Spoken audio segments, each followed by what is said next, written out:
ദൈവങ്ങളെയും വിശ്വാസങ്ങളെയും അവഹേളിച്ച pastor Binu Vazhamuttam.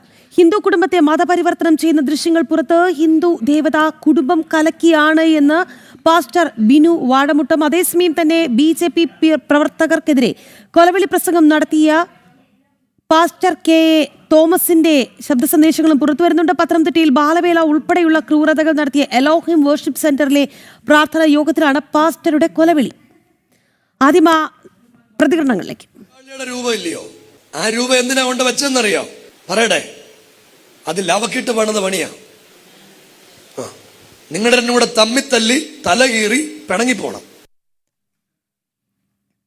മൃഗങ്ങളുമായി Gokul Ramesh ചേരുകയാണ്. ഗോകുൽ, ഈ ബിനു വാഴമുട്ട പാസ്റ്ററാണ്. എന്തായാലും പാസ്റ്ററുടെ പ്രവർത്തനങ്ങൾ അത് എല്ലാവർക്കും അംഗീകരിക്കാൻ സാധിക്കുന്നതല്ല എന്നുള്ളത് മാത്രമല്ല, തികച്ചും സാമൂഹ്യ വിരുദ്ധമാണ് എന്നുള്ളത് കൂടി ചേർത്ത് പറയണം. കാരണം ഈ മതങ്ങളെയൊക്കെ കൂട്ടുപിടിച്ച് വല്ലാത്ത ഒരു വിദ്വേഷ പ്രചാരണത്തിന് ശ്രമിക്കുന്നുണ്ട് ഇയാൾ.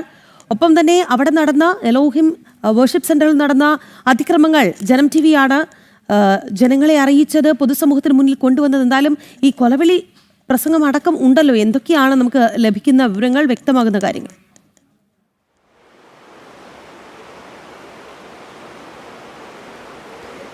രാഖി സൂചിപ്പിച്ചതുപോലെ തന്നെയാണ്. അതായത് കഴിഞ്ഞ ദിവസമാണ് ഈ എലോഹിം വർഷിപ്പ് സെൻറ്റർ കേന്ദ്രീകരിച്ചുകൊണ്ട് അതിക്രൂരമായിട്ടുള്ള മനുഷ്യത്വഹീന പ്രവർത്തനങ്ങൾ നടന്നതായിട്ടുള്ള വിവരങ്ങൾ പുറത്തു വന്നത്. അതിന് പിന്നാലെ വലിയ പ്രതിഷേധവും സംഘർഷവും ഒക്കെ ആ സ്ഥാപനത്തിൽ ഉണ്ടായിരുന്നു. ആ സ്ഥാപനത്തിൻ്റെ ഉടമയായിട്ടുള്ള പാസ്റ്റർ ബിനു വാഴമുട്ടത്തിൻ്റെ ഒരു വീഡിയോയാണ് ഇപ്പോൾ പുറത്തു വന്നിരിക്കുന്നത്. അത് ഒരു ഹിന്ദു കുടുംബത്തെ മതപരിവർത്തനം ചെയ്യുന്ന സമയത്തെ വീഡിയോയാണ് ഇപ്പോൾ പുറത്തു വന്നിരിക്കുന്നത്. അതിൽ അയാൾ ആ ഹിന്ദു കുടുംബത്തോട് ഹിന്ദു ധർമ്മത്തെയും ഹിന്ദു ദേവതകളെയും പറ്റി വളരെ മോശമായിട്ടുള്ള കാര്യങ്ങളാണ് സംസാരിച്ചുകൊണ്ടിരിക്കുന്നത്, പരാമർശിച്ചുകൊണ്ടിരിക്കുന്നത്. ഹിന്ദു ദേവത കുടുംബം കലക്കിയാണ് എന്നതടക്കമുള്ള കാര്യങ്ങൾ ഉൾക്കൊള്ളിച്ചുകൊണ്ടാണ് അയാളുടെ ആ ഒരു സംസാരമുള്ളത്. അതോടൊപ്പം തന്നെ ഇത്തരത്തിൽ മന്ത്രവാദവും അതോടൊപ്പം തന്നെ ആ രീതിയിലുള്ള വിധ്വംസക പ്രവർത്തനങ്ങളൊക്കെയാണ് ഹിന്ദു ധർമ്മത്തിൽ നടക്കുന്നത് എന്ന് ആ കുടുംബത്തെ തെറ്റിദ്ധരിപ്പിച്ചുകൊണ്ട് ക്രൈസ്തവ വിശ്വാസത്തിലേക്ക്, പ്രത്യേകിച്ച് പെന്തക്കോസ്ത് വിശ്വാസത്തിലേക്ക് ആ കുടുംബത്തെ പരിവർത്തനം ചെയ്യുന്ന ആ ഒരു ബിനു പാസ്റ്ററുടെ വീഡിയോ ആണ് ഇപ്പോൾ പുറത്തു വന്നിരിക്കുന്നത്. ഒപ്പം കഴിഞ്ഞ ദിവസങ്ങളിൽ ഈ രീതിയിൽ വലിയ സാഹോദര്യം ഒക്കെ അല്ലെങ്കിൽ മതേതരത്വമൊക്കെ പ്രഭാഷണങ്ങളിലൊക്കെ നിറച്ചുകൊണ്ടായിരുന്നു ആ സംഘർഷ സമയത്ത്, ആ പ്രതിഷേധ സമയത്ത് ബിനു പാസ്റ്ററും അയാളുടെ അനുകൂലികളുമൊക്കെ പ്രസംഗിച്ചിരുന്നത്. എന്തായാലും അയാളുടെയൊക്കെ യഥാർത്ഥ ഉള്ളിലിരിപ്പ് ഇതാണ്. ഹിന്ദു ധർമ്മത്തിനെതിരാണ്, ഹിന്ദു കുടുംബങ്ങളെയൊക്കെ പരിവർത്തനം ചെയ്യുക എന്നുള്ളതാണ് അയാളുടെയൊക്കെ ഉള്ളിലിരിപ്പ് ലക്ഷ്യം എന്നുള്ളതൊക്കെ ഈ വീഡിയോകളിൽ നിന്ന് പുറത്തു വന്നുകൊണ്ടിരിക്കുകയാണ്.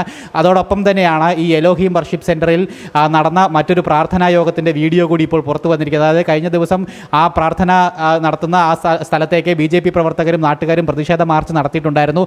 അവിടെ വലിയ സംഘർഷം ഈ വിശ്വാസികളെന്ന് പറയുന്ന ഈ ബിനു പാസ്റ്ററുടെ അനുകൂലികൾ നടത്തുകയും സൃഷ്ടിക്കുകയും ഒക്കെ ചെയ്തിട്ടുണ്ടായിരുന്നു. അതിനുശേഷം ആ പ്രാർത്ഥനാ സെൻറ്ററിൽ ഒരു പാസ്റ്റർ കെ തോമസ് എന്ന് പറയുന്ന പാസ്റ്റർ നടത്തിയിട്ടുള്ള കൊലവിളി പ്രസംഗത്തിൻ്റെ വീഡിയോ കൂടി ഇപ്പോൾ പുറത്തു വന്നിരിക്കുകയാണ്. BJP പ്രവർത്തകർക്കെതിരായിട്ട് കൃത്യമായിട്ട് കൊലവിളി നടത്തിയിരിക്കുകയാണ് ഈ കെ തോമസ് എന്ന് പറയുന്ന പാസ്റ്റർ. തുടരുക. നമുക്ക് ആ BJP പ്രവർത്തകർക്കെതിരെ ഈ കെ തോമസ് നടത്തിയ കൊലവിളി പ്രസംഗം ദൃശ്യങ്ങൾ കണ്ടതിന് ശേഷം ഗൂഗിളിലേക്ക് എത്താം. അടിക്കാൻ വരുന്നവരും വെട്ടാൻ വരുന്നവരൊക്കെ ഒരു കാര്യം ഓർത്തോണം. ഞങ്ങളുടെ കൂടെ നല്ല ചെറുപ്പക്കാരുണ്ട്. ഈ പണിയൊക്കെ നല്ലപോലെ വൃത്തിക്ക് ചെയ്ത് പൈസ മേടിച്ചുകൊണ്ടിരുന്നവരാണ്. ഞങ്ങളിപ്പോൾ പരിപാടിയൊക്കെ നിർത്തി വച്ചിരിക്കുക. വാളെടുക്കാനും വീശാനും വെട്ടാനും അംഗത്തടലേയും പുറം തടലേയും വാരിത്തടലേയും കോരിത്തടലേയും കുൻഫും കത്താസും കരാട്ടയും മൈഗിരിയൊക്കെ അറിയാവുന്ന പിള്ളേർ ഞങ്ങളുടെ കൂടെ ഉണ്ട്. ഞാൻ നമ്മുടെ സർക്കിൾ ഇൻസ്പെക്ടറോട് പറഞ്ഞു, അരുൺ സാറിനോട് പറഞ്ഞു, അദ്ദേഹമാണ് പത്തനംതിട്ടയിലെ SHO. ഞാൻ രാവിലെ CMൻ്റെ ഓഫീസിൽ നിന്ന് കോൺടാക്ട് ചെയ്തപ്പോൾ അദ്ദേഹത്തെയാണ് കിട്ടിയത്. അദ്ദേഹത്തോട് ഞാൻ പറഞ്ഞു, സാറേ രാവിലെ ഞങ്ങളെ തല്ലിയവരെ ഉച്ച കഴിഞ്ഞ് അടിക്കാൻ ഞങ്ങൾക്ക് അറിയാം, പക്ഷെ ഞങ്ങളത് ചെയ്യത്തില്ല. ഈ പുസ്തകം ഞങ്ങളതിനെ പഠിപ്പിക്കുന്നില്ല. അല്ലാതെ BJPക്കാർക്കും RSSകാർക്കും മാത്രമല്ല അടിക്കാനും വെട്ടാനും അറിയാവുന്നത്. ഇതറിയാവുന്ന ഒത്തിരി ക്രിസ്ത്യാനികൾ കേരളത്തിലുണ്ട്. ഗോകുലിലേക്ക് ഒരിക്കൽ കൂടി. ഗോകുൽ, ഇത് ഇയാൾ ആരാണ്? പാസ്റ്ററാണോ? അതായത് എന്തായാലും ഒരു ഗുണ്ടാ സംഘത്തിന്റെ തലവൻ സംസാരിക്കുന്നത് പോലെയാണ് ഇയാളുടെ വാക്കുകൾ. അവർക്ക് അടിക്കാനും വെട്ടാനും കുത്താനും ഒക്കെ അറിയാം, പക്ഷെ അതിന് ചേർത്ത് പറയുന്ന പേര് BJPയുടേതാണ് എന്നുള്ളത് മാത്രം.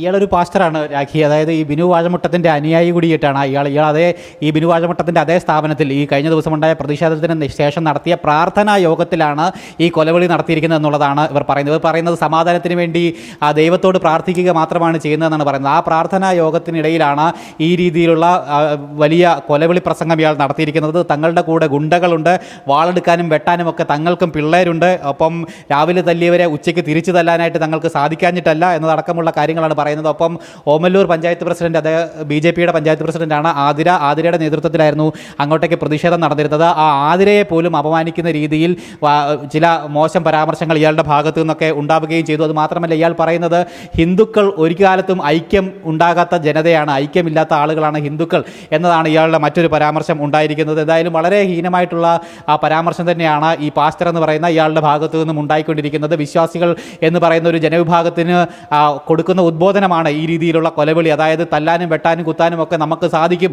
അത് അല്ലെങ്കിൽ അത് ചെയ്യേണ്ടി വരും എന്നതടക്കമുള്ള പരാമർശങ്ങൾ ഇയാൾ ആ പ്രാർത്ഥനാ യോഗത്തിൽ നടത്തിക്കൊണ്ടിരിക്കുകയാണ്. എന്തായാലും ഇയാളുടെ സ്ഥാപനത്തിൽ നിന്ന് പുറത്തു വന്നിട്ടുള്ള ആ ഹീനകരമായിട്ടുള്ള പ്രവർത്തനങ്ങൾ, ബാലവേല, അതോടൊപ്പം തന്നെ നവജാത ശിശുക്കളെയും അവരുടെ അമ്മമാരെയും പോലും ക്രൂരമായി ഉപദ്രവിക്കുന്ന നടപടികളെയൊക്കെ അതിനെയൊന്നും പറ്റി പറയാനായിട്ട് ഇയാൾക്കൊന്നും നാവ് പൊന്തില്ല എന്ന് തന്നെ നമുക്ക് മനസ്സിലാക്കേണ്ടിയിരിക്കുന്നു. അതിനെപ്പറ്റി ഇയാൾ ഒറ്റ വരിയിൽ പരാമർശം അവസാനിപ്പിച്ചു. അതൊക്കെ നിയമത്തിന് പിന്നിൽ നടക്കുന്ന കാര്യങ്ങളാണ്, അതൊക്കെ നിയമത്തിൻ്റെതായിട്ടുള്ള വഴിയിൽ പോകും എന്ന് മാത്രം പറഞ്ഞു. അതിനുശേഷമാണ് BJP പ്രവർത്തകർക്കെതിരെ ഇത്തരത്തിൽ ഒരു കൊലവിളി പ്രസംഗം നടത്തിയിരിക്കുന്നത്. എന്തായാലും ഇതിനൊന്നുമെതിരെ നിയമ നടപടി ഉണ്ടാവാൻ പോകുന്നില്ല എന്നുള്ളതാണ് ഈ നാട്ടിലെ യാഥാർത്ഥ്യം. കാരണം ഈ ബിനു പാസ്റ്റർ ആയാലും ഈ പറയുന്ന KA തോമസ് പാസ്റ്ററിൻ്റെയൊക്കെ ആയാലും തിണ്ണ നിരക്കുന്നവരാണ് ഇവിടുത്തെ രാഷ്ട്രീയ നേതാക്കളിൽ അധികവും. അയാൾ തന്നെ വ്യക്തമാക്കുന്നുണ്ടല്ലോ, ഈ KA തോമസ് തന്നെ അയാളുടെ പ്രസംഗത്തിൽ വ്യക്തമാക്കുന്നുണ്ടല്ലോ മുഖ്യമന്ത്രി ഓഫീസിലുള്ള പിടിയെക്കുറിച്ച്, ഒപ്പം തന്നെ അവിടെയുള്ള പോലീസ് സംവിധാനത്തിലുള്ള ആ പിടിയെക്കുറിച്ച്. എന്തായാലും അവരോടാണ് അവർ ഇത്തരത്തിലുള്ള കൊലവിളി നടത്തുന്നത് എന്നുള്ളതാണ്.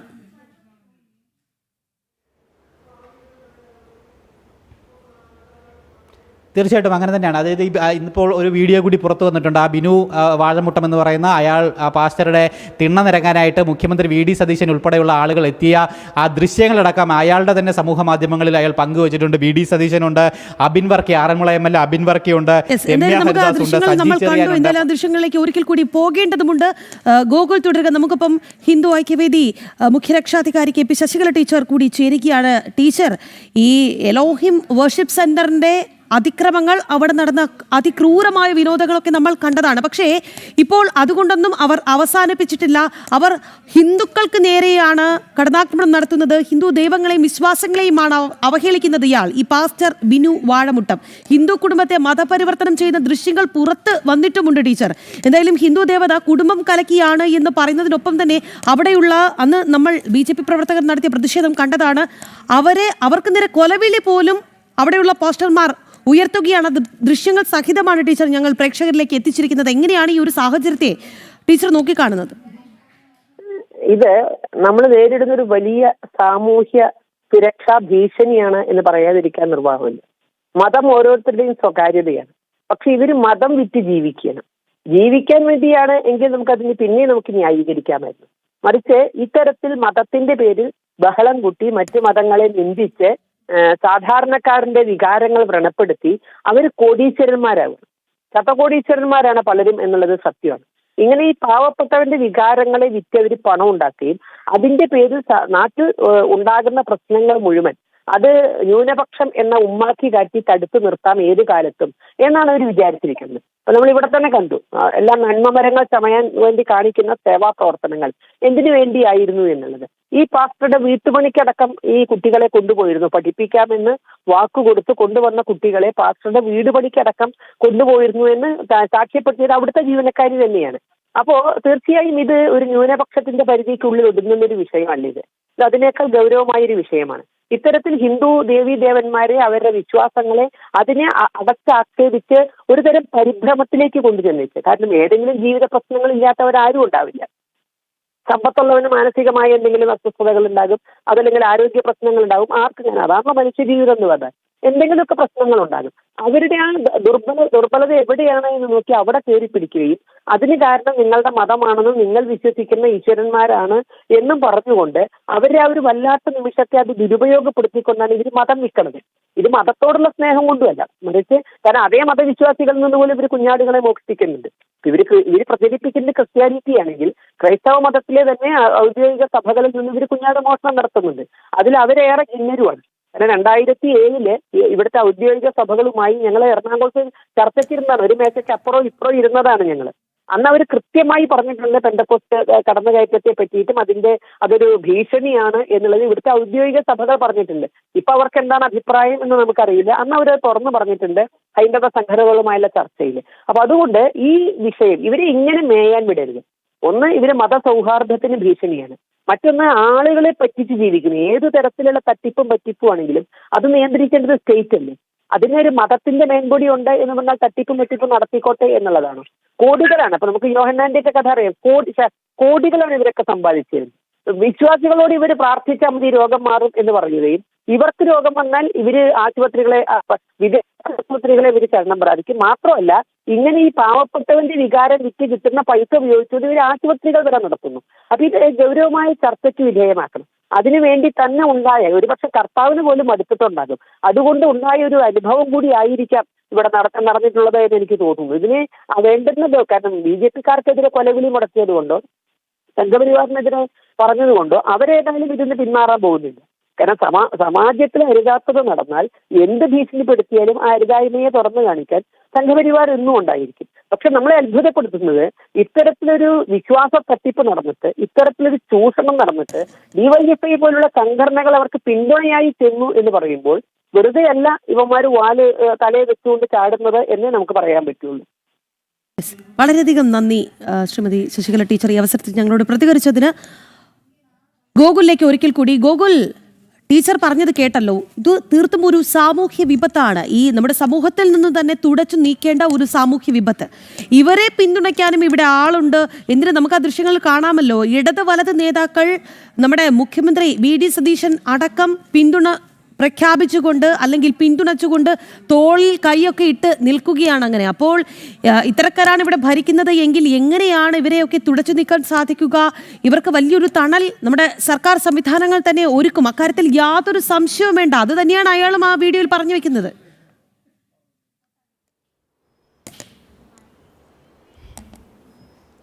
തീർച്ചയായിട്ടും രാഗി, അങ്ങനെ തന്നെയാണ്. അതായത് ഇത് തന്നെയാണ് ഇവരുടെ ധൈര്യം എന്ന് പറയുന്നത്. ഇവിടുത്തെ ഇടത് വലത് രാഷ്ട്രീയ നേതൃത്വം ഇവരുടെ ആ കൈവെള്ളയിലാണ്, ഇവരുടെ പോക്കറ്റിലാണ്, ഇവരുടെ തിണ്ണയിലുണ്ട് എന്നുള്ളത് തന്നെയാണ് ഇവരുടെ ഏറ്റവും വലിയ ധൈര്യം. ഈ രീതിയിൽ ഇത്തരത്തിൽ സംഘപരിവാറിനെതിരെയൊക്കെ വലിയ വിദ്വേഷ പ്രസംഗം നടത്തുവാനും ഇത്തരത്തിൽ കൊലവിളി നടത്തുവാനും ഒക്കെ ഇവരെ പ്രേരിപ്പിക്കുന്നതും അവരുടെ പിന്തുണ തന്നെയാണ്. അത് മാത്രമല്ല, കഴിഞ്ഞ ദിവസം ഉണ്ടായിട്ടുള്ള ആ ഒരു സംഭവത്തെ, അതായത് ആ ബാലപീഡനം, അതോടൊപ്പം തന്നെ ആ വൃദ്ധസദനം കേന്ദ്രീകരിച്ചുകൊണ്ട് നടന്നിട്ടുള്ള ഈ മനുഷ്യത്വഹീനമായിട്ടുള്ള പ്രവർത്തനങ്ങളെ മുഴുവൻ വഴിതിരിച്ചു വിടുക എന്നുള്ള ഉദ്ദേശം കഴിഞ്ഞ ദിവസം ഈ എലോഹിം സെന്ററിൽ ഉണ്ടാക്കിയിട്ടുള്ള സംഘർഷത്തിന് പിന്നിൽ ഉണ്ടായിരുന്നു എന്നുള്ള കാര്യം വ്യക്തമാണ്. കാരണം ആ വാർത്തകളിൽ നിന്നൊക്കെ ശ്രദ്ധ മാറ്റി ഇവിടെ BJP-ക്കാർ വിശ്വാസികളെ ആക്രമിക്കുന്നു എന്നുള്ള രീതിയിൽ ഒരു നെറേറ്റീവ് ഉണ്ടാക്കിയെടുക്കുക എന്നുള്ള മനഃപൂർവ്വമായിട്ടുള്ള ശ്രമം മാത്രമായിരുന്നു അവിടെ സംഭവിച്ചിരുന്നത്. അതിൻ്റെ ഭാഗമായിട്ടാണ്, അതിൻ്റെ തുടർക്കഥകളാണ് ഇങ്ങനെ DYFI അടക്കം അവിടേക്ക് അവർക്ക് പിന്തുണയുമായിട്ട് എത്തുകയും ഒക്കെ ചെയ്യുന്ന സംഭവവികാസങ്ങൾ. അതിൻ്റെ തുടർച്ചയായിട്ട് തന്നെ നമുക്ക് കണക്കാക്കാനായിട്ട് സാധിക്കുകയുള്ളൂ. അത് മാത്രമല്ല, ഇവരുടെ ഉദ്ദേശമെന്ന് പറയുന്നത്, ഈ പാസ്റ്റർ എന്ന് പറയുന്ന അല്ലെങ്കിൽ പെന്തക്കോസ്ത് പാസ്റ്റർമാരുടെ ഉദ്ദേശമെന്ന് പറയുന്നത് ഈ രീതിയിൽ ഇവിടെ സംഘർഷം സൃഷ്ടിച്ചുകൊണ്ട് ഇത്തരത്തിലുള്ള വീഡിയോകളും മറ്റുമൊക്കെ ഇവർ വിദേശത്തേക്ക് കൊടുത്തിട്ട് ഇവിടെ ഇത്തരത്തിൽ തങ്ങൾ വലിയ കൊടിയ പീഡനങ്ങൾ അനുഭവിച്ചുകൊണ്ടാണ് ഈ വിശ്വാസം വളർത്തുന്നത് എന്നൊക്കെ അവിടെ ചിത്രീകരിച്ചുകൊണ്ട് ഇവർക്ക് ഫണ്ട് പിരിവിനുള്ള ഒരു മാർഗം കൂടിയായിട്ട് ഈ കാര്യങ്ങളെയൊക്കെ അവർ മാറ്റും. ആ രീതിയിൽ അവരെ അതിനെ അങ്ങനെ വളച്ചൊടിച്ച് ചിത്രീകരിച്ചുകൊണ്ട് ഇവർക്ക് സ്വയമായിട്ട് നേട്ടമുണ്ടാക്കുന്നതിന് വേണ്ടിയിട്ടുള്ള കാര്യങ്ങളാക്കി മാറ്റുകയും. VHP സംസ്ഥാന ജനറൽ സെക്രട്ടറി അനിൽ വിളയിൽ കൂടി നമുക്കൊപ്പം ചേരുകയാണ്. ശ്രീ അനിൽ വിളയിൽ, അങ്ങ് ശ്രദ്ധിച്ചു കാണും ഈ എലോഹിം വർഷിപ്പ് സെന്ററിൽ നടന്ന അതിക്രൂരമായ മർദ്ദനമുറകളെക്കുറിച്ച്, അതിക്രൂരമായ കടന്നുകയറ്റങ്ങളെക്കുറിച്ചൊക്കെ അങ്ങ് ശ്രദ്ധിച്ചു കാണും. അവിടെ ഉണ്ടായ BJP-യുടെ പ്രതിഷേധം ശ്രദ്ധിച്ചു കാണും. എന്തായാലും ഇപ്പോൾ ചില വീഡിയോകൾ പുറത്തു വരുന്നുണ്ട്. ജനം TV അത് പ്രേക്ഷകരിലേക്ക് എത്തിച്ചിട്ടുണ്ട്. അതായത് ഹൈന്ദവർക്ക് നേരെയാണ് അവരുടെ ഒളിയമ്പല്ല, വളരെ വ്യക്തമായി തന്നെ പറയുന്നു. ഹിന്ദു കുടുംബത്തെ മതപരിവർത്തനം ചെയ്യുന്ന ദൃശ്യങ്ങൾ പുറത്തു വരുമ്പോൾ അതിൽ പറയുന്നത് ഹിന്ദു ദേവത കുടുംബം കലക്കി എന്നാണ്. അതായത് ഒപ്പം തന്നെ പറയുന്നുണ്ട്, ഞങ്ങൾ ക്രിസ്ത്യാനികൾക്കിടയിൽ ഗുണ്ടകളുണ്ട്. അതായത് ഞങ്ങൾ ഇതെല്ലാം മാറ്റിവെച്ചിട്ട് വൈകിട്ടാകുമ്പോൾ സുവിശേഷവുമായി ഇറങ്ങുകയാണ് എന്ന് പാസ്റ്റർ കെ തോമസ് തന്നെ പറഞ്ഞു വെക്കുന്നു. അങ്ങനെ 2-3 വീഡിയോകൾ പുറത്തു വന്നിട്ടുണ്ട്. അങ്ങ് എങ്ങനെയാണ് ഈ ഒരു വിഷയത്തെ നോക്കിക്കാണുന്നത്? വലിയൊരു സാമൂഹ്യ വിപത്തായി മാറുകയാണ് ഇവർ. അതെ, തീർച്ചയായിട്ടും സമാധാനത്തിന്റെ കുഞ്ഞാടുകള് ഗുണ്ടായിസം കാണിച്ചുകൊണ്ട് തെരുവിലേക്ക് ഇറങ്ങുമെന്നുള്ള പ്രസംഗം ഞാനും കേട്ടു. ഹിന്ദു ദേവതാ സങ്കല്പങ്ങളെ ഭദ്രകാളി കുടുംബം കലക്കിയാണ് എന്നൊക്കെ പറയാനുള്ള ധൈര്യം ഈ ബിനു പാത്താമുട്ടത്തിനുണ്ടായത് ഈ നാട്ടിലെ ഹിന്ദുക്കൾ സമാധാന പ്രിയരായതുകൊണ്ട് മാത്രമാണ്.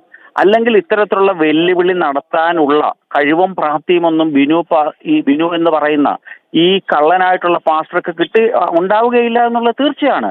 അയാളെയൊക്കെ സംബന്ധിച്ചിടത്തോളം വലിയ ബിസിനസ്സാണ്. ഹിന്ദു ആരാധനാമൂർത്തികളെ ചീത്ത വിളിക്കുകയാണെങ്കിൽ, മോശമാക്കുകയാണെങ്കിൽ ഈ വിദേശത്തു നിന്നൊക്കെ കോടിക്കണക്കിന് രൂപ ഇവർക്ക് കിട്ടും. അത് ഉപയോഗിച്ചുകൊണ്ടാണ് ഈ തട്ടിപ്പും വെട്ടിപ്പും ഒക്കെ നടത്തുന്നത്. അതിന് ഇവർ സുവിശേഷം എന്ന് പറയുന്ന ആ പ്രവൃത്തിയെ വിനിയോഗിക്കുകയാണ്. നമ്മൾ ശ്രദ്ധിക്കുക, കൂടോത്രം, മന്ത്രവാദം എന്നൊക്കെ പറയുന്നതൊക്കെ എന്നോ സമൂഹത്തിൽ നിന്ന് ഇല്ലാതായിട്ടുള്ള ചില വിശ്വാസങ്ങളാണ്. ഇന്നും ഓരോ കുടുംബത്തിലും പ്രശ്നമുണ്ടാകുമ്പോൾ ഇത് കൂടോത്രം കൊണ്ടാണ്, മന്ത്രവാദം കൊണ്ടാണ് എന്ന് പറഞ്ഞുകൊണ്ട് സാധാരണക്കാരായ ജനങ്ങളുടെ ഈ ചില വീക്ക്നെസ്സുകളെ മുതലെടുക്കുകയാണ് ഈ ബിനുവിന്റെ കൂട്ടുള്ള പാസ്റ്റർമാര്. അതുകൊണ്ടാണ് ഇത്തരത്തിലുള്ള മുതലെടുപ്പിന് ഉത്തരേന്ത്യ ചെല്ലുമ്പോഴാണ് ചിലതൊക്കെ മേടിച്ചു കൂട്ടിക്കൊണ്ട് കരഞ്ഞുകൊണ്ട് ജയിലിൽ പോകുന്ന ഈ വിഭാഗക്കാര്. അത് കേരളത്തിൽ സംഭവിക്കുന്നില്ല എന്നുള്ളത് കൊണ്ടാണ് ഇവർ ഇത്ര ധൈര്യത്തോടു കൂടി ഇത്തരത്തിലുള്ള പ്രസംഗങ്ങൾ നടത്തുന്നത്. ശുദ്ധ തോന്നിയവാസമാണ് ഇയാളൊക്കെ കാണിക്കുന്നത്. ഇയാളുടെയൊക്കെ അതുപോലെ തന്നെ ഇവരുടെ ആ ഈ സുവിശേഷവൽക്കരണ സ്ഥലത്ത് കേരളത്തിലെ മുൻ മന്ത്രിയായ സജി ചെറിയാന്, ഈ രമ്യ ഹരിദാസ്, ജിനീഷ് കുമാർ, അരുൺകുമാർ തുടങ്ങിയ എല്ലാ നേതാക്കന്മാരും പോയി കുമ്പിട്ട് നിൽക്കുകയല്ലേ. ഇടതിനും വലതിനും ഒക്കെ ഇവരുടെ മുമ്പിൽ പോയി സുവിശേഷം പറയാനും സാക്ഷ്യം പറയാനും ചെല്ലുന്നതിന്റെ ധൈര്യം പോലീസുണ്ട്. പിണറായി ഇയാളുമായിട്ട് മുഖ്യമന്ത്രിയായിട്ട് അടുപ്പമുള്ളതുകൊണ്ട് കേരള പോലീസ് ഒന്നും ചെയ്യില്ല തുടങ്ങിയ അഹങ്കാരമാണ് അടുത്ത ഒരു പ്രസംഗത്തിൽ കാണിച്ചിരിക്കുന്നത്. മുഖ്യമന്ത്രിയുടെ ഓഫീസിൽ നിന്ന് പത്തനംതിട്ട CIയെ വിളിപ്പിച്ചു എന്ന് പറയുന്ന വീഡിയോ നിങ്ങൾ കണ്ടു കാണും ചിലപ്പോൾ, ഇല്ലെങ്കിൽ ഞാൻ അയച്ചു തരാം. അത്രമാത്രം ശുദ്ധ തോന്നിയവാസമാണ് ഇവർ കാണിക്കുന്നത്. ഇതിന് ഈ തെറിക്കുത്തരം മുറിപ്പത്തൽ എന്ന രീതിയിൽ ഇത് ആൾക്കാരൊക്കെ ഉത്തരേന്ത്യയിൽ കൈകാര്യം ചെയ്യുമ്പോൾ കിടന്ന് കരഞ്ഞിട്ടൊന്നും കാര്യമില്ല. കാരണം അത്ര നിഷ്ഠൂരവും നീചവുമായ രീതിയിലാണ് ഇവരുടെ ഭാഗത്തു നിന്നും പ്രശ്നങ്ങൾ ഉണ്ടാകുന്നത്. യെസ്, വളരെയധികം നന്ദി ശ്രീ അനിൽ വിളയിൽ ഈ അവസരത്തിൽ ഞങ്ങളോട് പ്രതികരിച്ചതിന്. അദ്ദേഹം പറഞ്ഞതുപോലെ എങ്ങനെയാണ് ഹൈന്ദവർക്ക് നേരെ കുതിര കയറാൻ ഇവർക്കൊക്കെ ഇത്ര ധൈര്യം വരുന്നത് എന്നുള്ളതാണ്. അവർ തന്നെ പറയുന്നുണ്ട് അതിന് മുഖ്യമന്ത്രി ഓഫീസിൽ നിന്നുള്ള പിന്തുണയെക്കുറിച്ച് നമുക്ക് ആ ദൃശ്യങ്ങൾ തന്നെ കാണാം. VD സതീശൻ മുതൽ ജനീഷ് വരെ ഉണ്ട് ആ ദൃശ്യങ്ങളിൽ.